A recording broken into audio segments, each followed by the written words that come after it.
감사합니다. 이 시간 주시는 하나님의 말씀은 구약 성경 다니엘서 11장입니다. 다니엘서 1장 10절부터 21절의 말씀입니다. 구약 성경 페이지 수로는 1231페이지입니다. 1231페이지 다니엘서 1장 10절부터 21절까지 말씀입니다.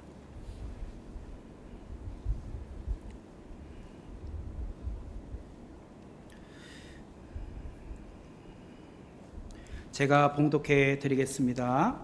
환관장이 다니엘에게 이르되 내가 내 주 왕을 두려워하노라. 그가 너희 먹을 것과 너희 마실 것을 지정하셨거늘 너희의 얼굴이 초췌하여 같은 또래의 소년들만 못한 것을 그가 보게 할 것이 무엇이냐. 그렇게 되면 너희 때문에 내 머리가 왕 앞에서 위태롭게 되리라 하니라.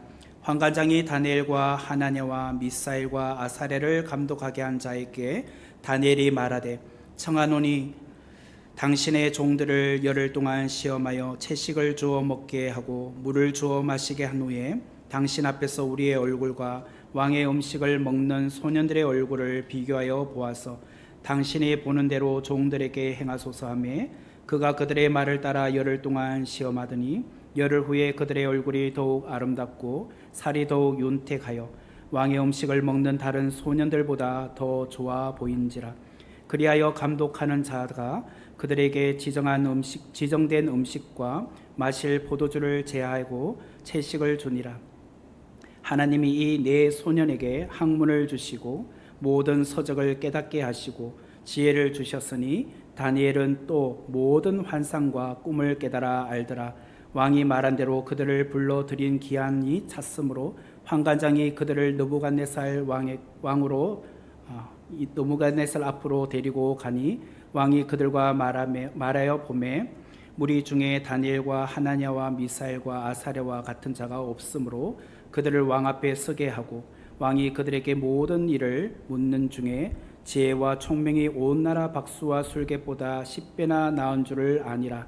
다니엘은 고레스 왕 원년까지 있으니라. 아멘. 감사합니다. 지난 한 주간 저는 이제 휴가를 다녀왔습니다. 여러분들 또 기도해 주셔서 잘 다녀왔습니다.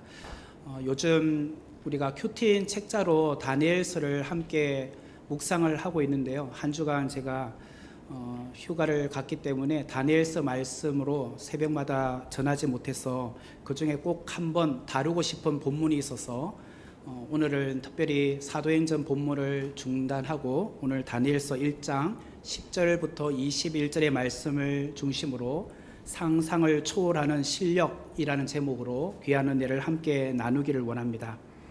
7월 31일 수요일 저녁 예배 때에 제가 다니엘서 1장 1절부터 7절의 말씀을 중심으로 신앙의 마지노선이라는 제목으로 귀한 은혜를 나눈 적이 있었습니다. 다니엘과 그의 세 친구인 사드락과 메삭과 아벳느고는 바벨론식 이름이고 히브리식 이름으로는 하나냐와 미사엘과 아사랴인데요. 이 네 명의 친구들이 하나님 앞에 뜻을 정하고 왕이 주는 음식과 포도주를 마시지 않겠다라는 신앙의 마지노선을 그었습니다. 그렇게 했더니 하나님께서 다니엘로 하여금 환관장에게 은혜와 긍휼을 얻게 하셨다고 9절의 말씀은 소개를 하고 있습니다. 이처럼 내가 신앙에 거리끼는 그런 어떤 행동을 하지 않겠다라는 신앙의 마지노선을 그으면 하나님께서는 반드시 우리의 삶에 도와주신다라는 것이에요.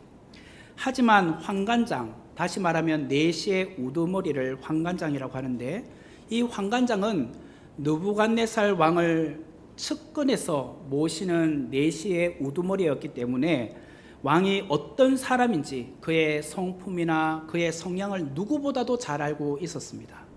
그동안 왕에게 어떤 마음에 부담을 준다든지 왕의 마음을 섭섭하게 한다든지 왕의 마음을 화나게 만들면 왕이 그 즉시 그 사람을 죽이는 일도 너무나도 많이 보았기 때문에 환관장은 느부갓네살 왕을 두려워할 수밖에 없었던 거예요.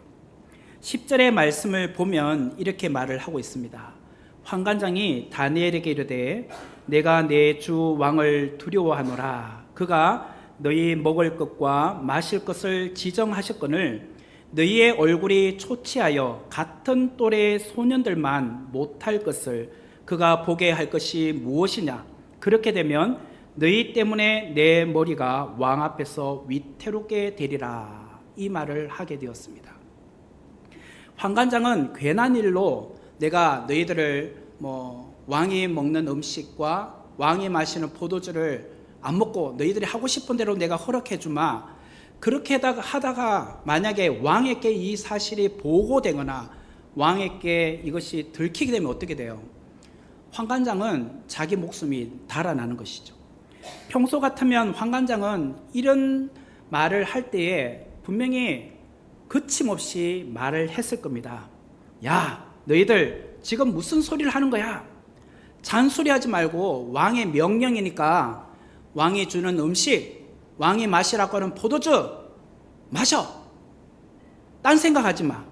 감히 왕의 명을 어긴단 말이야? 죽고 싶어? 환장했어? 이렇게 그냥 단도직입적으로 말을 하면 그만이에요. 그런데도 불구하고 오늘 환관장이 10절의 말씀을 보면은 마치 이게 굉장히 유화적으로 말하는 것처럼 들려집니다. 다니엘아, 하나냐야, 미사엘아, 아사랴야, 제발 왕이 내린 명령이 아니니, 왕이 음식을 내렸고 왕이 포도주를 마시라고 하지 않았니? 제발 내 얼굴을 봐서라도, 내 입장 정말 지금 난처하단 말이야. 이러다가 내가 너희들의 얼굴이 초췌하고 다른 소년들에 비해서 뭔가 건강의 상태가 좋지 않으면 나는 내 목숨이 달아날 수밖에 없어. 제발 부탁이니 좀 먹어줘. 이렇게 빌고 있는 상황이에요. 좀 전에도 말한 것처럼 이건 너무나도 놀라운 것 같아요. 강압적으로 먹게 하면 그만이잖아요. 먹지 않으면 너희들이 지금 너희들의 신세가 어떤 줄 아니? 노예야, 노예. 바벨론으로 끌려온 주제에 무슨 그런 할 말이 있어. 사실 이들은요, 좀 전에 말한 것처럼 고위 공직자의 자제들도 아니에요. 바벨론의 어떤 그런 높은 관직에 있는 그 가문의 자녀들이 아니란 말이에요. 그러므로 환관장은 다니엘과 그의 세 친구에게 그냥 호통치며 때려서라도 먹게 하면 그만인 거예요. 하지만 환관장은 다니엘과 그의 세 친구에게 자신의 처지를 이해해 달라며 간곡하게 부탁을 하고 있어요. 보니까 누가 갑이고 누가 을입니까? 분명히 환관장이 갑이고 다니엘과 그의 세 친구는 을이잖아요. 근데 마치 이게 바뀌어서 다니엘과 세 친구가 갑이고 환관장이 을처럼 보여집니다. 환관장은 다니엘과 그의 세 친구를 설득을 해봤지만 소용이 없자 이들을 총 책임지고 있는 실무 책임자인 감독관을 불러요. 감독관을 불러서 너희들이 한번 다니엘과 이 세 친구를 설득시켜봐 라고 하게 되었어요. 그러자 이제 이 감독하는 사람이 왔습니다. 왔을 때 다니엘이 이렇게 말해요. 12절과 13절의 말씀을 보면 청하오니 당신의 종들을 열흘 동안 시험하여 채식을 주어 먹게 하고 물을 주어 마시게 한 후에 당신 앞에서 우리의 얼굴과 왕의 음식을 먹는 소년들의 얼굴을 비교하여 보아서 당신이 보는 대로 종들에게 행하소서 하매. 다니엘은 실무를 책임지고 있는 감독관에게 앞으로 10일 동안 우리를 한번 시험해 보세요. 10일 동안 시험을 해보고 채식을 먹은 우리와 그리고 왕이 내리신 산의 진미를 먹은 다른 친구들과 비교해 봤을 때 건강의 상태나 얼굴에 이런 윤기나 그걸 봤을 때 우리가 열등하게 부족함이 있으면 우리는 당신의 말을 따를게요. 하지만 한번 테스트를 해보세요. 이렇게 말하게 되었어요. 사실 이런 말을 들었을 때 굳이 그렇게까지 허락해 줄 이유가 무엇이 있습니까? 잔소리하지 말고 그냥 따라 이러면 되잖아요. 이때 10일이라는 시간을 왜 다니엘이 말을 했을까? 그것은 감독관이 자기의 재량권에 의해서 허락할 수 있는 최대한의 시간이었던 거예요. 왕이나 다른 사람에게 눈치를 보지 않고 한 대략 나의 권한으로 한 10일 정도는 테스트해 볼 수 있는 그런 최대한의 시간이 10일이었던 것 같습니다. 그래서 다니엘의 제안에 그냥 한번 따라주겠다라고 말을 하게 되었어요. 좀 전에도 말한 것처럼 지금 환관장이나 또 감독관은요, 왕의 눈치를 볼 수밖에 없는 사람입니다. 왕이 어떤 사람입니까? 느부갓네살 왕이 최고 권력자잖아요. 그 당시에는 왕이 내리는 말은요, 곧 법입니다. 그동안 환관장이 어떻게 이 자리까지 왔습니까? 4시에서 4시 장이 될 때까지 얼마나 왕 옆에서 비위를 맞추며 살아왔겠습니까? 그러했기 때문에 그 자리까지 왔지 않습니까? 근데 굳이 자기의 목숨이 달아날 수 있는 위험한 이 상황을 굳이 허락할 이유가 없었던 거예요. 그러나 다니엘의 이 말에 또 오늘 환관장뿐만 아니라 감독관도 설득당하고 있어요. 14절의 말씀을 보면 그가 그들의 말을 따라 열흘 동안 시험하더니, 그가는 누구예요? 감독관이 그들의 말, 곧 다니엘과 그의 세 친구의 말을 따라 10일간 시험해 보겠다고 한 거예요. 이게 사실은 쉽지 않은 일입니다. 환관장, 감독하는 사람, 이들이 바벨론 제국의 높은 관직에 있는 자제들이 이렇게 말한 것도 아니잖아요. 그냥 윽박지르고 강제적으로 시행하면 그만일 것을 굳이 느부갓네살 왕에게 들킬까 조심조심하면서 두려운 마음이 있으면서도 그렇게 10일의 시간을 허락하고 있다는 거예요. 이제 실무 행정관인 감독관은 다니엘의 제안을 받아들였습니다. 이것을 받아들였다는 것은 곧 환관장의 허락도 맡았다는 거예요. 받았다는 거예요. 환관장이 감독하는 사람 불렀잖아요. 불러서 한번 네가 설득시켜 봐라고 했는데 오히려 설득을 당했습니다. 그러면 감독관이 자기가 허락할 수 있나요? 환관장에게 또 보고를 해야죠. 환관장이 어떻게 할까요? 그래? 그럼 우리 둘이서 비밀로 하고 한번 해보자. 이렇게 된 거예요. 그러므로 이 5사람만 모르게 지금 비밀리에 이 작업을 시작을 하게 되었어요. 그러므로 사실은 이 모든 과정에서 참 누가 하셨는지에 대해서 우리가 알 필요가 있지 않습니까? 다니엘이 지혜가 뛰어나고 또 평소에 이들이 봤을 때 등망이 있고 인격적으로 참 좋은 사람이었기 때문에 이 환관장이나 감독한 사람이 설득을 당했을까? 그럴 수도 있겠죠. 그러나 기본적으로는 환관장과 감독의 마음을 그리고 생각을 바꾸어 놓은 분은 하나님이셨다는 거예요. 하나님. 9절의 말씀을 보면은 하나님이 다니엘로 하여금 환관장에게 은혜와 긍휼을 얻게 하신지라. 하나님께서 환관장에게 은혜와 긍휼을 얻게 하셨다는 거예요. 다니엘이 무슨 말을 한지 그대로 따르도록 하나님께서 하셨다는 거예요. 이처럼 하나님은 다니엘의 뜻을 정하여 신앙의 마지노선을 지키자 하나님도 역시 적극적으로 나서기 시작을 한 거예요.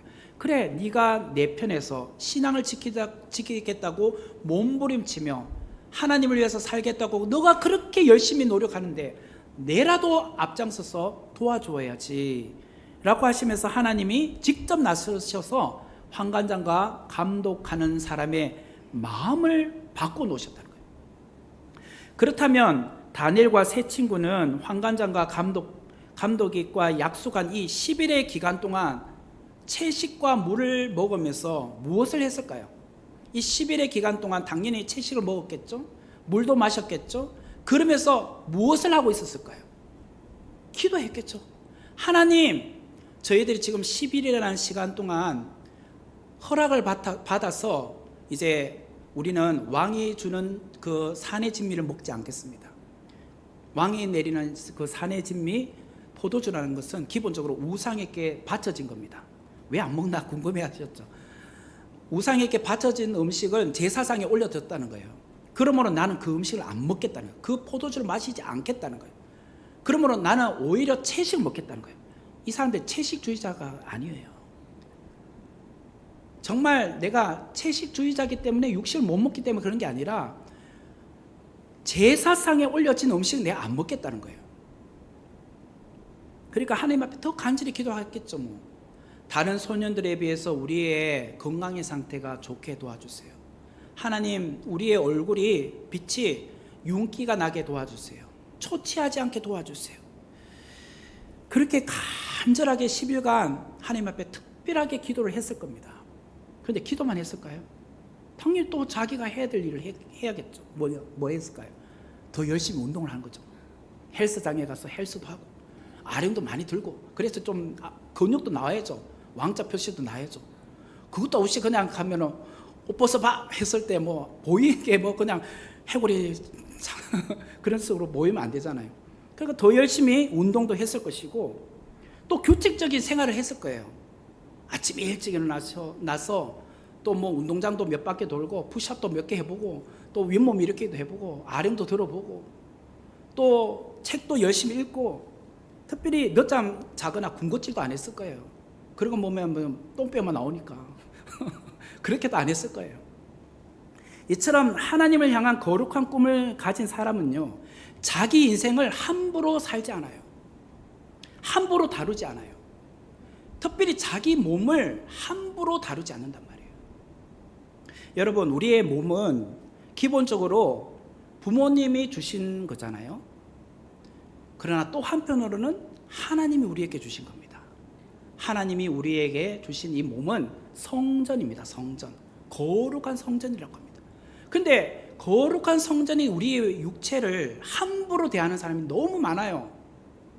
함부로 몸을 혹사시키는 사람, 함부로 몸에 뭐 이렇게 안 좋은 음식을 자꾸 먹는 사람, 더 이상 말 안 하겠습니다. 혹시 아직도 또 이렇게 마음에 부담 드실 분이 계실까 봐. 그래서 내 몸을 망치는 사람이 있을 수 있어요. 그러지 말라는 거예요. 오늘 다니엘과 세 친구는 그냥 열흘간 한번 테스트 해보세요라고 한 것이 아니라 나름의 그런 준비를 한 거예요. 내 몸을 함부로 다루면 안 된다. 그러면서 또 간절하게 기도를 한 거죠. 15절의 말씀을 보면 열흘 후에 그들의 얼굴이 더욱 아름답고 살이 더욱 윤택하여 왕의 음식을 먹는 다른 소년들보다 더 좋아 보인지라. 열흘 후가 되었습니다.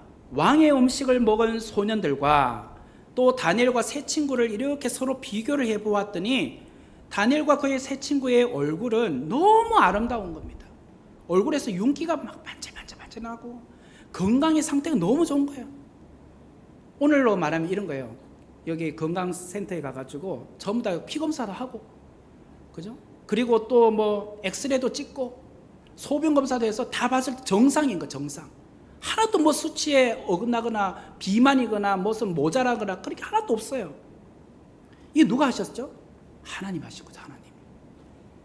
하나님께서 열흘 동안 이들에게 특별한 은혜를 부어주신 거예요. 다니엘과 세 친구는 다른 소년들보다 훨씬 더 건강해 보였습니다. 이들은 간신히 시험을 통과한 것이 아니라 왕의 산의 진미를 먹은 그런 소년들에 비해서 월등하게 더 얼굴빛이 빛났고 더 건강의 상태가 좋았던 거예요. 하나님은 항상 우리를 다른 세상의 사람들보다 월등한 사람으로, 탁월한 사람으로 세상에 비춰지기를 원하십니다. 세상과 겨루었을 때 애매모호하게 바둥바둥 도토리 키재기처럼 겨우 이기는 것이 아니라, 애매모호하게 이기는 것이 아니라 정말 탁월하게 확실하게 승리를 주고 싶어 하세요. 그렇게 하려면 우리에게 신앙의 마지노선이 있어야 돼요. 나는 이거는 절대로 타협할 수 없다. 나 이것만큼은 신앙을 지키겠다. 그런 것을 갖고 있어야 하나님께서 우리에게 월등함을 주신 거예요. 탁월함을 주신 거예요. 그런 실력을 주신다는 거예요. 여러분, 믿음의 시험을 통과하면요, 한 단계 더 믿음이 업그레이드 되어 있는 내 자신을 보게 됩니다. 우리도 어떤 이제 운동을 하면은, 운동하고 나면 몸은 좀 더 힘들잖아요. 아령을 들고 나면 몸이 좀 그 다음날 되면 좀 뻐근하기도 하고 팔도 아프기도 하고 그러잖아요. 그런데 그것을 계속 하다 보면 그것이 근육이 돼요. 그러면서 이제는 더 무거운 그런 아령도 들 수 있게 되잖아요. 마찬가지로 믿음의 시험을 통과하면 내 안에 그런 내성이 생깁니다. 영적인 실력이 생기게 돼요. 그러면 그보다 더 큰 믿음의 시련이 와도 또 통과할 수 있는 힘이 생기는 거예요. 그렇게 자꾸 나가다 보면 내 믿음이 더 견고해지게 된다는 거예요. 오늘 다니엘과 세 친구들이 그것을 경험하고 있어요. 이것을 10대의 나이 때부터 경험해 나가고 있었다는 거예요. 16절의 말씀을 보면 그리하여 감독하는 자가 그들에게 지정된 음식과 마실 포도주를 제하고 채식을 주니라. 느부갓네살 왕이 내리는 이 음식을 3년간 이제 안 먹어도 되는 그런 특혜가 생기게 된 겁니다. 그러면서 드디어 3년이라는 계약 기간이 끝이 났습니다. 이제 그 결과를 테스트해야 될 시점이 온 거예요. 17절의 말씀을 보면 하나님이 이 네 소년에게 학문을 주시고 모든 서적을 깨닫게 하시고 지혜를 주셨으니 다니엘은 또 모든 환상과 꿈을 깨달아 알더라. 이 17절의 말씀에 나와요. 하나님이 이 네 소년 곧 다니엘과 하나냐와 미사엘과 아사랴에게 학문을 주셨다고 말해요. 학문, 그리고 모든 서적을 깨닫게 해주셨다고 말해요. 그리고 지혜를 주셨다고 말씀을 하고 있습니다. 이 말씀을 읽으면 아마 여러분들 오늘 이 자리에 계신 모든 분들은 막 머리에 속에 막 떠오르는 사람이 있을 겁니다. 우리 아이들, 우리 손주들, 하나님 저에게 학문을 주시고 모든 서적을 깨닫게 해주시고 지혜를 주십시오. 하나님 우리 아들, 우리 딸, 우리 손주들 하나님께서 학문을 주시고 모든 서적을 깨닫게 해주시고 지혜를 주십시오. 아마 그렇게 지금 간절한 마음이 있으실 겁니다. 그럼 간절한 마음이 없으면 좀 이상한데, 그죠? 간절한 마음이 있을 거예요. 특별히 다음 달 되면요, 2025학년도 대입 수시 원서 접수가 9일부터 13일 있습니다. 이제 얼마 안 남았어요. 이제 9월 9일부터 13일까지 수시 원서 접수가 있는데, 또 11월 14일 목요일 날은 대학 수학 능력 시험이 있습니다. 수능고사죠.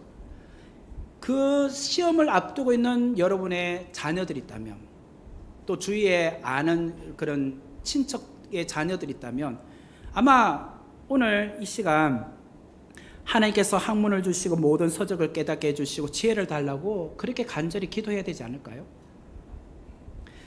그리고 우리에게도 마찬가지입니다. 우리가 성경을 읽거나 아니면 여러분들 책을 읽거나 아니면 취업을 준비하거나 또 공부를 하는 분들에게 하나님께서 학문을 주시고 모든 서적을 깨닫게 해주시고 그 다음에 지혜를 달라고 기도를 해야 되지 않겠습니까? 17절의 말씀을 다시 보면은 17절에 하나님이 이 네 소년에게 학문을 주시고 모든 서적을 깨닫게 하시고 지혜를 주셨다고 했잖아요. 여기서 이 네 소년이라는 이 단어에 여러분이 정말 지금 간절히 기도하는 그런 이름들을 한번 넣어보세요.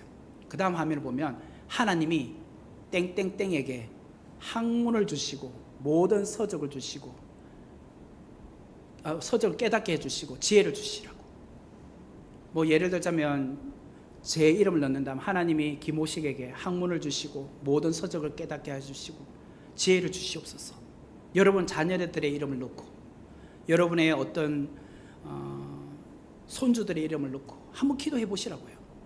오늘 그 마음으로 오늘 간절하게 기도하는 시간 되었으면 좋겠어요. 하나님 우리 아들 누구누구에게 학문을 주시고 모든 서적을 깨닫게 해주시고 지혜를 주옵소서. 우리가 학교에서 공부를 하고 학원에서 공부를 합니다. 자녀들, 그죠? 거기서 공부를 함으로 우리 자녀들이 공부에 어떤 실력이 쌓이기도 합니다. 그런데요, 이 세상에서 공부하는 것보다 하나님께서 부어주시는 그런 지혜는요, 너무나도 탁월한 거예요. 예를 들자면 다니엘이, 아니 요셉이 애굽으로 내려가고 바벨론을 포로로 잡혀왔는데 어떻게 그곳 애굽의 인재들과 바벨론의 인재들과 겨누어서 이길 수 있었겠습니까? 일단 기본적으로 언어가 다르잖아요. 언어를 한번 배운다는 것은 뭐 그냥 몇 달 만에 되는 게 아닙니다. 최소한 6개월 정도는 가야 되더라고요. 그래요. 어학연수를 가도 최소한 1년 반에서 2년은 살아야 그 말문이 터여요. 귀가 열리고 그렇게 되더라고요.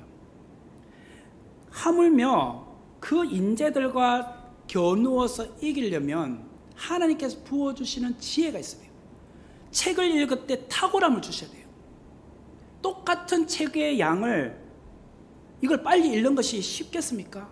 저도 뭐 유학을 해봤지만요, 사실 그 원서를 읽는데 그 사람들은 자기 나라 말이잖아요. 자기 나라 말이니까 금방금방 책을 읽죠.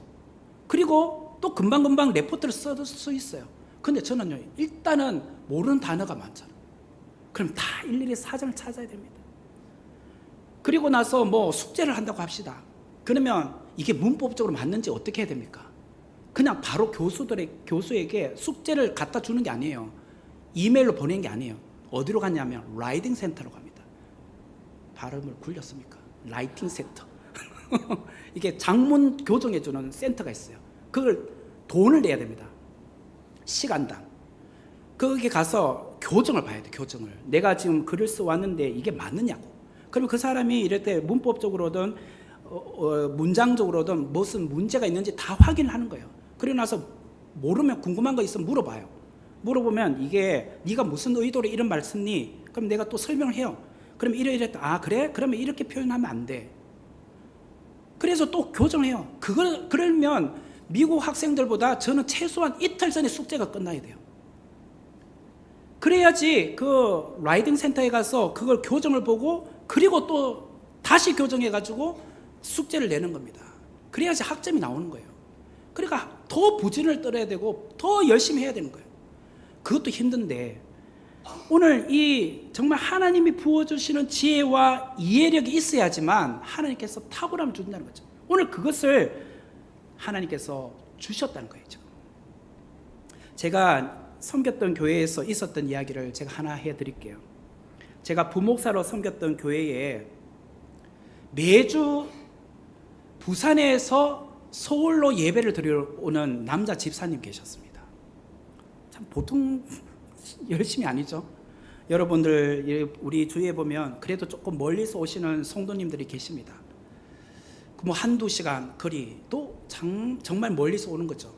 그런데 부산에서 서울을 매주 나온다. 이건 정말 쉽지 않습니다. 어떨 때는 KTX 타고 어떨 때는 자가용으로 본인이 직접 운전하셔서 금요일날 올라와요. 금요일날 이제 순 예배가 있어요. 순 모임에 참석하고 그리고 금토 이틀간은 자녀가 사는 집에 가서 뭐 잠을 자거나 아니면 다른 일정이 있으면 호텔이나 이런 데서 주무시고 주일 예배를 드리고 그날 오후 늦은 시간에 내려갔어요. 그리고 또 월요일부터 금요일까지 본인이 섬기는 그 직장에서 일을 하시는 분이에요. 그분이 누구셨느냐면 권태원 큐스터디 사장님이셨어요. 화면을 보여주세요. 큐스터디 사장님이신데 대표 수학 강사님이세요. 여러분들도 인터넷 검색창에 권태원 큐스터디라고 치면은 이분이 뜹니다.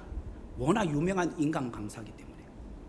근데 이분은 초, 중, 고등학교 인간 강사가 아니라 대학 수학을 가르치는 인간 강사예요.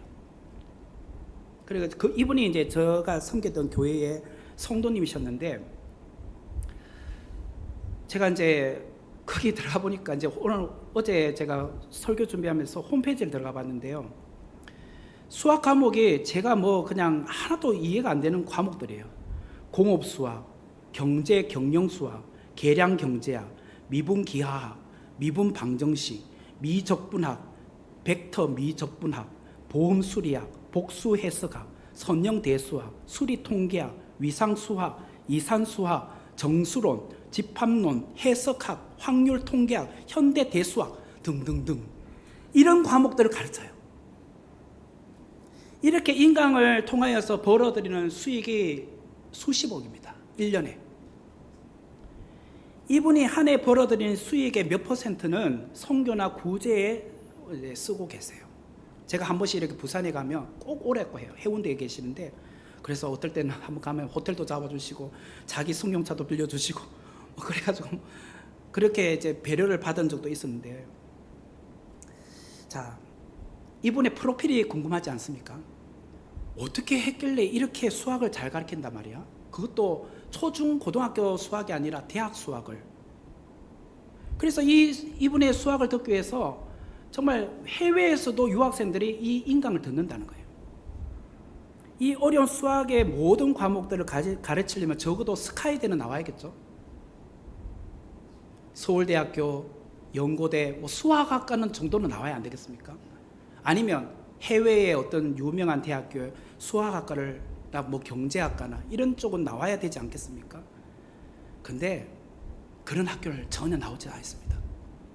더 좀 말씀드리면 정규 고등학교도 안 나오셨습니다.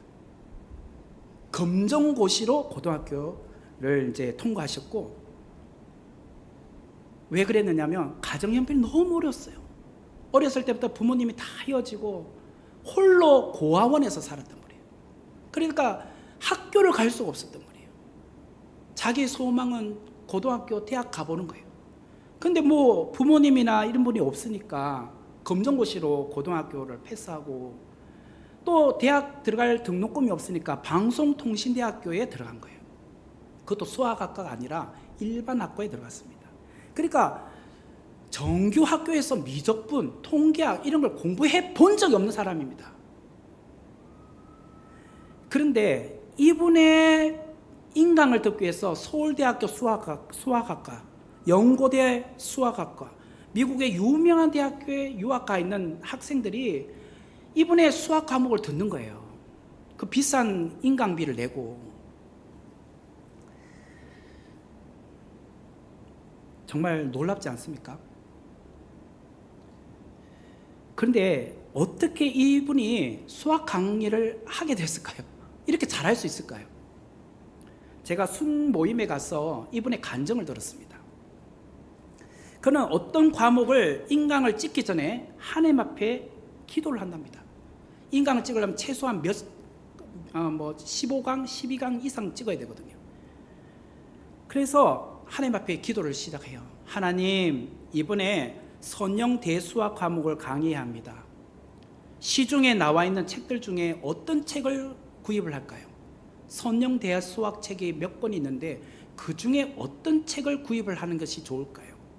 그렇게 하나님 앞에 간절하게 한참을 기도하면 하나님께서 이 마음을 주시나 봐요. 그 중에서 어떤 책, 그 마음을 주시면 그 책을 구입을 한다는 거예요. 그러면 어떻게 할까요? 책을 딱 펼쳐놓은 게 아니라 딱 덮어놓고 첫 페이지, 책장을 넘기지도 않아요. 딱 그대로 딱 놔두고 또 몇 날 며칠 동안 기도만 한대요. 하나님께서 이 책을 구입하라고 하시지 않으셨습니까? 이 책의 내용을 이해할 수 있도록, 깨달을 수 있도록 지혜해 주세요. 하나님께서 책을 구입하게 하셨으니까 하나님께서 이 책을 이해하게 해달라고, 깨달을 수 있도록, 서적을 깨달을 수 있도록 도와달라고. 그리고 나서 한참 기도하고 책을 펴요. 그리고 하나씩 수학 문제를 푼다는 거예요. 풀다가 또 뭐 다 풀리겠습니까? 하다 보면 막히죠. 뭐 풀어지지 않는 문제가 나오면 또 그 문제 앞에 또 손을 얹고 계속 기도한다는 거예요. 하나님, 이 문제가 풀리지 않습니다. 어떻게 합니까? 하나님께서 이 책 사라고 하셨잖아요. 하나님께서 이번에 이 과목을 개강하라고, 개설하라고 하셨고, 이 문제를 알려주셔야죠. 해답을 알려주셔야죠. 그렇게 또 계속 기도하다 보면 하나님께서 깨닫게 해주신다는 거예요. 그렇게 해서 인강을 이렇게 많이 만들었다는 거예요. 17절의 말씀과 나오는 내용은 너무 똑같은 것 같아요. 제가 17절 말씀 다시 보면 하나님이 이 네 소년이 권태원 그 인강 강사님, 하나님이 권태원 집사님에게 학문을 주시고 모든 서적을 깨닫게 하시고 지혜를 주셨으니 바로 그거잖아요. 지금 야고보서 1장 5절의 말씀을 보면 너희 중에 누구든지 지혜가 부족하거든 모든 사람에게 후히 주시고 꾸짖지 아니하시는 하나님께 구하라. 그리하면 주시리라. 너무 좋은 말씀 아닙니까? 이 말씀은 늘 저의 부모님이, 아버지께서, 우리 삼형제인데 제가 맞이고 저 밑에 동생 2명 있어요. 늘 기도해 주실 때마다 이 야고보서 1장 5절 말씀을 가지고 기도해 주셨어요. 너희 중에 누구든지 지혜가 부족하거든 모든 사람에게 후히 주시고 꾸짖지 않으시는 하나님께 구하라. 그리하면 주시리라. 아마 이 기도가 그대로 성취된 것 같아요. 저는 뭐 목사가 되었지만 우리 동생들도 다 공부를 엄청 잘했거든요, 다들. 그러고 보면은 하나님께서 다 지혜를 주신 것 같아요. 다니엘과 세 친구는 학문을 깨닫는 지혜를 이렇게 받았어요. 그런데 17절 후반부에 보면은 특별하게 다니엘만 주신 그런 것이 있어요. 17절 하반부에 보니까 다니엘은 또 모든 환상과 꿈을 깨달아 알더라. 이것은 다니엘에게만 주신 특별한 재능이었어요. 선물이었어요. 다른 3명에게는 주지 않으셨어요. 공통적으로 준 것은 학문을 주셨고 모든 서적을 깨닫게 하셨고 지혜를 주셨지만 다니엘에게만 유독 모든 환상과 꿈을 깨달아 알게 해주신 그런 특별한 은혜를 주셨단 말이에요. 이게 뭘까? 왜 이걸 다니엘에게 더 주셨을까? 그거는 특별한 사명을 감당하라고 주신 거예요. 특별한 사명. 다니엘에게 너에게만 있는 특별한 사명이 있어. 그래서 이것을 더 주셨다는 거예요. 우리 안에도 하나님께서 특별하게 다른 친구들에게 없는 재능을 주시는 경우가 있습니다. 예를 들자면 음악의 재능을 주셔서 좀 타고나서 이렇게 노래를 잘 부르는 사람이 있어요. 성대가 참 좋은 사람. 또 절대 음감을 갖고 태어나는 자녀들도 있어요. 그건 뭐 진짜 타고나는 거잖아요. 어떤 사람에게는 미술의 재능을 주셨고 어떤 사람에게는 좋은 체력을 주셨습니다. 또 오늘 또 한 분을 또 이야기하면 또 어떻게 생각할지 모르겠네요. 우리 성정훈 집사님. 둘째 아들이 역도를 한대요. 역도를. 중학교 학생인데 이 100kg 넘는 걸 든다는 거예요. 그것도 체력이 타고나야 되는 거 아닙니까? 저는 뭐 50kg도 못 들 것 같은데. 그래요. 하나님께서 또 운동을 잘할 수 있도록 그런 은사를 주신 거죠. 또 어떤 사람에게는 손재주를 주셨어요. 그래서 뭘 잘 만들거나 그런 재능을 주셨단 말이에요. 또 어떤 사람에게는 언어의 탁월함을 주셨어요. 그래서 뭐 어떤 사람은 뭐 정말 평생을 이렇게 공부해도 언어 하나 제대로 다른 나라 언어를 배우기 힘든데 그 사람은 뭐 외국어를 여러 가지도 다 잘하는 사람이 있어요. 왜 하나님은 세 친구에게는 없는 모든 환상과 꿈을 깨달을 수 있도록 특별한 능력을 다니엘에게만 주셨을까?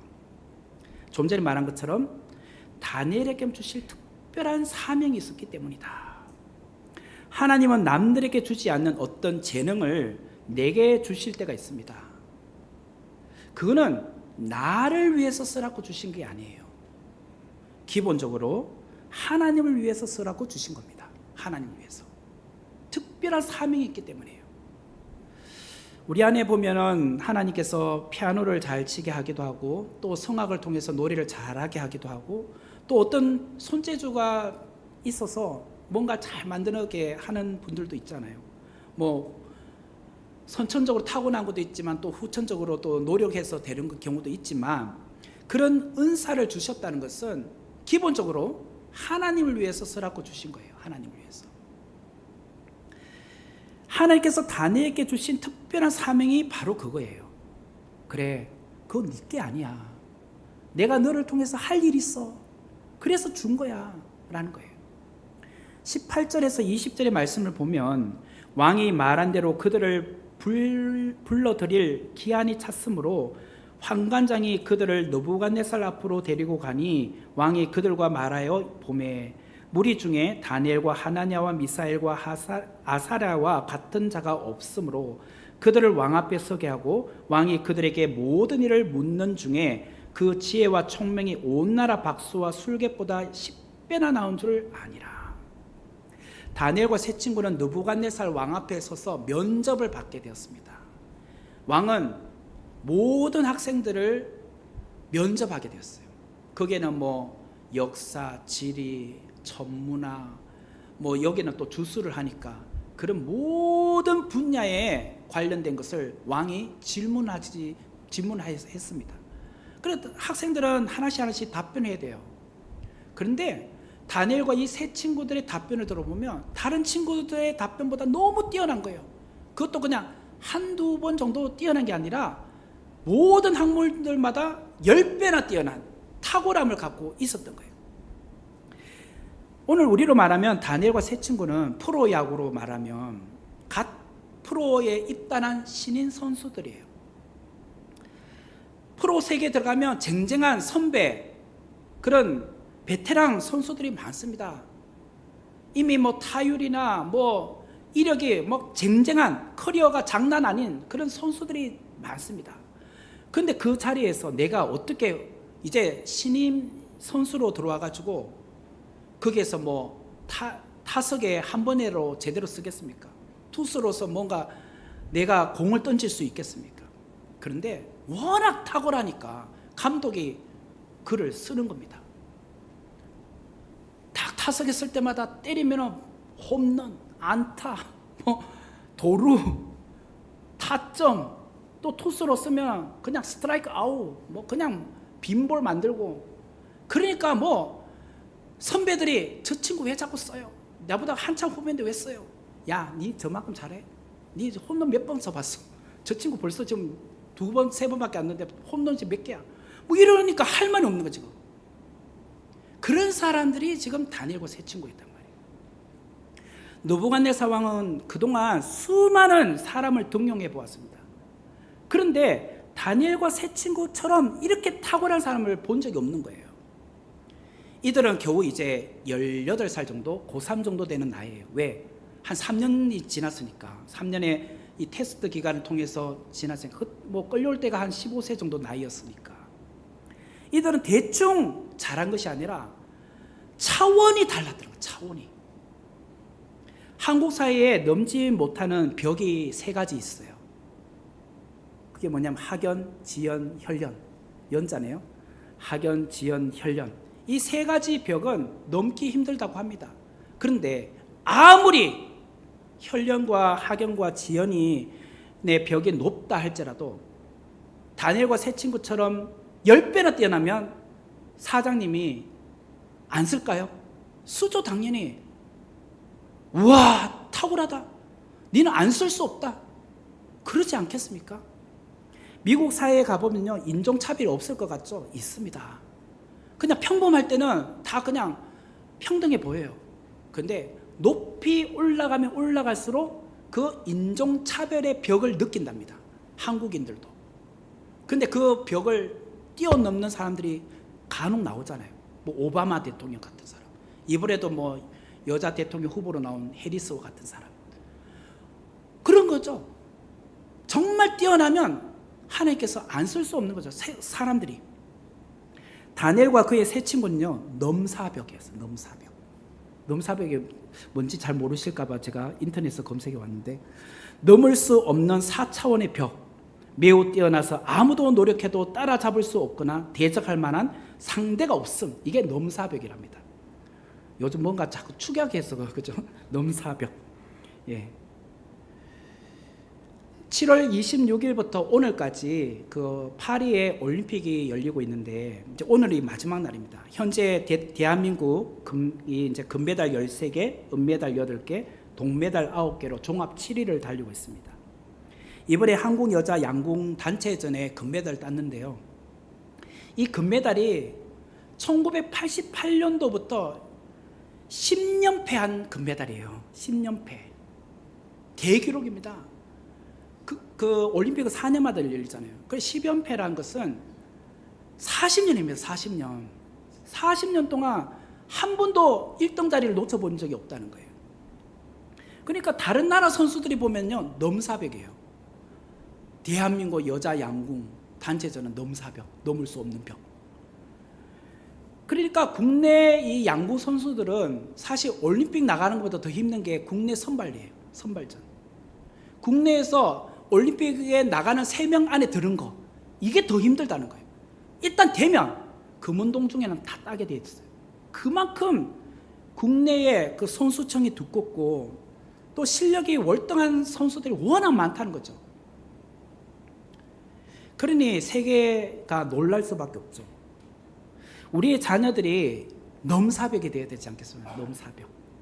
그냥 비등비등하게 뭐 도토리 키드듯이 조금 잘해가지고 아이고 니 잘했다 뭐 이러지 말고 정말 너무 탁월해가지고 넘을 수 없는 벽, 넘사벽, 그 정도 돼야 안 되겠습니까? 21절의 말씀을 보면 다니엘은 고레스 왕 원년까지 있습니다. 고레스 왕 원년까지. 15세의 나이에 바벨론 포로로 잡혀가서 3년의 교육기간을 통해서 이제 치열한 그 경쟁 사회를 뚫고 18살에 바벨론의 공직 생활을 시작하게 됐습니다. 그것도 9급 공무원이 아니라 최소 5급 공무원이 된 것 같아요. 공직 생활을 시작하면서 그것도 뭐 1, 2년 한 60세에 은퇴 이게 아니라 고레스 왕 원년까지 갔다는 거예요. 고레스 왕 원년. 바벨론 제국이 무너지고 바사 제국 원년이 왔어요. 고레스 왕 원년. 이게 뭐냐면 그 다니엘은 BC 605년 바벨론 1차 포로, 그때 포로로 잡혀갔던 사람이에요. 605년에. 그런데 고레스 왕 원년이란 BC 538년이에요. 67년이 지났어요. 67년. 18살에 공직 생활 시작해서 67년이 지났으니까 82세가 됐어요. 82세인데도 아직 공직자예요. 대단하지 않습니까? 우리는 그냥 바벨론에 가서 노예로 살다가 82세 정도 살면 대단하다. 어떻게 이때까지 이 늙은 나이로 살아냈습니까? 이것도 쉽지 않은데 어떻게 바벨론에 끌려와 노예로 사는 사람이, 그것도 다른 나라에서 나라가 바뀌었는데도 이렇게 높은 관직으로 있을 수 있으십니까? 이런 거예요 지금. BC 538년 고레스 왕 원년 때에 칙령을 내리잖아요. 유다 백성들은 너희 나라로 돌아가라. 소수민족들은 너 나라 가고 싶으면 가라. 그때 스룹바벨하고 예수아가 돌아오잖아요. 그 다음에 돌아와요. 537년에 돌아와요.